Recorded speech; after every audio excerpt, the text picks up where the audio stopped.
Hey guys, Lon Measley here. In this video, I'm gonna go over 6 different ways of making gold with the least amount of time invested. Personally, I'm not a big fan of farming for gold, because when I'm playing the game with the little time that I have, I want to be enjoying myself to the fullest. I want to make the best use of my time in game. With the proper setup, which will require some work of course, you should be able to maintain at least 1 WoW token per month, plus getting some extra change, as I have. I've been able to purchase 1 year's worth of subscription time, max out my Blizzard balance, and still have millions of gold left over. Before we start, I want to emphasize that the following gold making methods multiply with the number of high level characters that you have, and because of this, I strongly believe that the best use of your time in terms of making gold would be to level up and set up alts for gold making, turning them into gold printing machines. So without further ado, here are 6 methods of making gold without farming. The first method I'm going to talk about is class order halls. This may seem kinda obvious, but it is one of the best lazy gold making methods right now. After your champions hit a certain level, you'll see missions giving out more than 2,000 gold each. These quests show up quite frequently, averaging to about 1 or 2 a day. Assuming you average out to 1.5 missions per day, that's around 3,000 gold per character per day. You do need to farm some order hall resources to be able to run these quests, but order hall resources are so common that it shouldn't be a problem. For more details on setting up and optimizing a class order hall, check out my guide.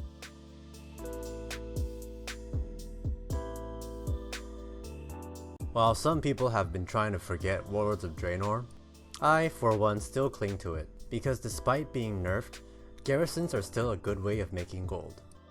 They do, however, require a lot more setup than class order halls, but the reward is definitely there.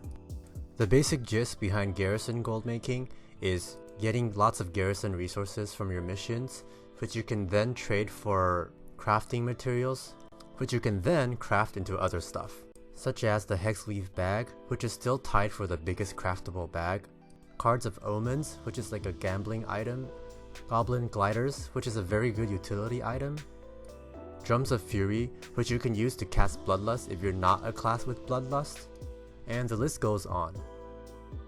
Again, I also have a detailed guide on garrisons, so be sure to check that out if you haven't yet done so.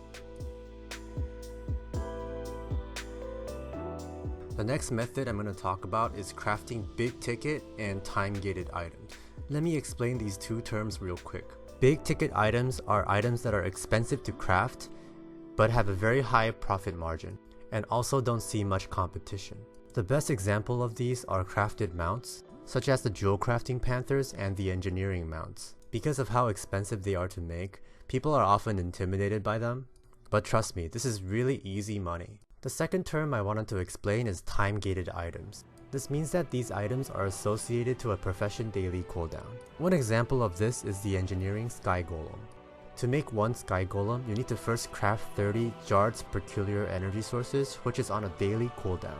Other examples include Hexweave bags, Pandaria reborn weapons, and alchemy transmutations. The patch 7.2 crafted legendaries also count, as people can only craft one of these per nether disruptor cycle. I count crafting time-gated items as easy gold making, because you basically only have to do your daily cooldown once a day, and not have to worry about it much. And time gating also means that you won't be getting as much competition on the auction house, because people can't spam craft and post them. Big ticket items and time gated items are easier to keep track of and manage on the auction house, which is why I included them in this list. The fourth method on this list is darkmoon faire transmog gear. To pull this off, you want to gather all the quest items that reward darkmoon faire tickets. You'll typically be able to buy them off the auction house for a cheap price, and after you redeem these darkmoon faire tickets, purchase the replica armor that resembles the dungeon tier 0.5 set. You can buy any of the sets on any class, provided that you're above level 65. Make sure you go to the drop down menu on the top right to select all classes.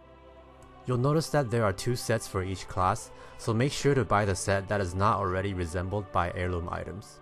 With the number of tickets you get per round of quest turn-ins, you should be able to purchase 1 piece of gear per character. Again, the gold multiplies the more higher level characters you have. On my realm, one piece of gear sells for an average of 15k, so that's an average of 15k per month per character each time the darkmoon faire rolls in. I am on a more highly populated server though, so my sales have been going pretty well, but this may be different on your server. Check out my darkmoon faire guide for more details. The next method I'm going to talk about is investing. Investing just means buying low and selling high. And one of the best ways to do this is flipping holiday specific items. For example, last winter veil I was able to buy out a lot of elixirs of rapid mind, which have been retired from the garrison by the way, and later I have been able to resell them for a lot higher due to them not being farmable afterwards. You can also do this with holiday specific mounts, pets, and toys.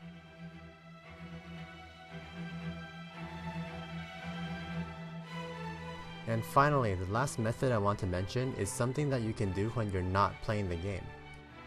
By using a combination of the TSM website, the Undermine Journal website, and the web or mobile armory, you can effectively snipe for items on the auction house without having to be in the game.